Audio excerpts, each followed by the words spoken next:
وہ انتقال ہوا تو قبر کا سائز جو ہے نا، قبر کا سائز تیار کرنا تھا. تو گورکن نے کہا کہ یار قبر کھد رہی ہے، پتہ نہیں لمبائی انہوں نے بتائی نہیں کتنی ہے میت کی، تو آپ جتنے تھے آپ ذرا لیٹ کے چیک کر لو. قبر میں آپ ذرا لیٹ کے کیا کر لو، چیک کر لو کہ یہ صحیح سائز ہو گیا کہ نہیں ہو گیا. تو کافی لوگ کھڑے ہوئے تھے، کوئی بھی لیٹنے کے لیے تیار. میں تھا نہیں اس مجلس میں، مجھے بعد میں کسی نے بتایا. میں بھی یہاں بیٹھ کے دعوے کر رہا ہوں کہ میں لیٹ جاتا، لیکن پتہ نہیں وہاں میں لیٹتا کہ، اور لیٹتا تو خوف سے لیٹا ہی رہتا یا واپس اٹھ جاتا، یہ اللہ ہی جانے. تو اللہ کی قدرت دیکھو موت تو جو وقت ہے متعین ہے، آتی ہے. ایک صاحب تھے، وہ بڑے فنٹر تھے نا، انہوں نے کہا میں لیٹتا ہوں، لیٹے، اٹھ گئے. اللہ کی قدرت، ان کا انتقال ہو گیا اور اس قبر میں وہی دفن ہوئے. میں نے کہا اب تو جس کو لیٹنے کا خیال آ بھی رہا ہوگا نا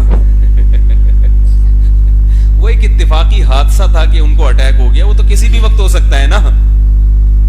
میں نے کہا اب تو جس نے قبر ناپنے، گورکن نہیں لیٹے گا اب تو، وہ کہے گا بھائی یہ اسی وجہ، حالانکہ وہ اس وجہ سے نہیں مرے بھائی.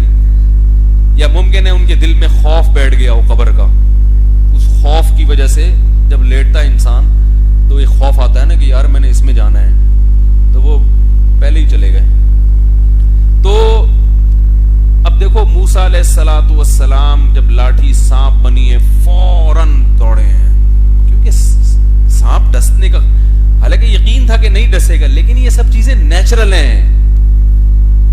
لوگ کہتے ہیں نا کہ ڈر کیوں رہے ہو، حفاظت کا انتظام کیوں کر رہے ہو. وہ شہادت تو کیا ہے، شہادت تو مطلوب اور مقصود ہے. وہ ایک راحت اندھوری ایک بہت زبردست شاعر ہے انڈیا کا. مجھے راحت اندھوری کی شاعری سے بڑی وہ ہے دلچسپی، کیونکہ اردو زبان کی وجہ سے، باقی مجھے نہیں پتا وہ کون ہے کیا ہے، لیکن اردو زبان کا جو بھی محافظ ہے تو ہمیں اس سے تھوڑی سی محبت اردو کی بیس پر ہوتی ہے کہ ایک ہماری زبان ہے، ہماری تہذیب ہے. یہ شاعر لوگ ہی کچھ حفاظت کر رہے ہیں، باقی حکومت نے تو اردو کی واٹ لگا دی ہے، ایسی کی تیسی کر دی ہے. تو اس لیے میں کبھی کبھی شعراء کا کلام سنتا ہوں تو وہ ان کا ایک شعر ہے جو مجھے پورا یاد بھی نہیں آ رہا، اس کا مفہوم سنا رہا ہوں کہ خوش فہمیوں کی بھیڑ میں تو یہ بھول گیا، پہلے مرے گا بعد میں جنت میں جائے گا. بھائی جنت میں تو جائے گا لیکن پہلے کیا ہوگا؟ تو جنت میں جانے کا تو سب کو شوق ہے، لیکن مر کے جانا ہے. تو مرنے سے ہر انسان کو کیا آتا ہے؟ تبھی خوف. باقی اس میں لوگوں کے درجات مختلف ہیں، کسی کو زیادہ خوف، کسی کو نہیں، اور کسی پر ایسی کیفیت طاری ہو جاتی ہے کہ اس کے دل میں خوف رہتا ہی نہیں ہے. مختلف درجات ہیں، لیکن خوف ہونا یہ بزرگی کے خلاف نہیں ہے، بزرگی کے خلاف نہیں.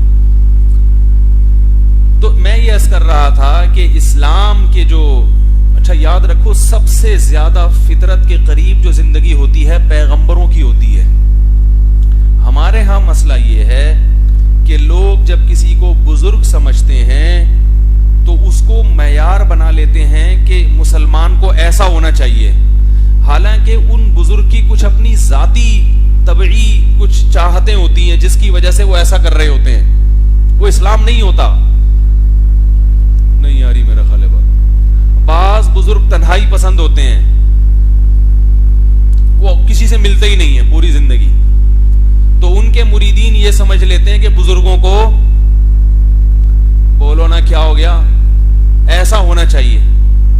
بعض ایسے ہیں جو بالکل بھی تنہائی پسند نہیں ہوتے، ہر وقت ان کے سامنے لوگوں کا میلہ ٹھیلا لگا رہتا ہے. تو لوگ یہ ذہن میں رکھ لیتے ہیں بزرگ کو ایسا ہونا چاہیے، ہر وقت پبلک رہے اور کبھی بھی کسی کو بھگائیں، جو ملاقات کے لیے آ رہا ہے ان کے دروازے کھلے ہوئے. پھر ان کو ہم پہ اعتراض ہوتا ہے، یہ کس، ہم نے تو ویسے بھی نہیں کہا ہم بزرگ ہیں، لیکن جو ہمیں سمجھتے ہیں تو کہتے ہیں یہ کیسے مولوی صاحب ہیں، ان کے پاس تو ٹائم لو، پھر فون ہی نہیں اٹھاتے.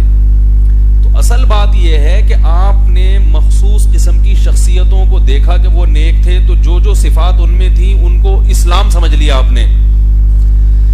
نہیں یاری بھائی، بعض لوگ کسی کو دیکھتے ہیں بڑے سخی ہیں، جو آ رہا ہے پیسے پکڑا رہے ہیں, کسی فقیر کو کبھی انہوں نے مایوس نہیں کیا.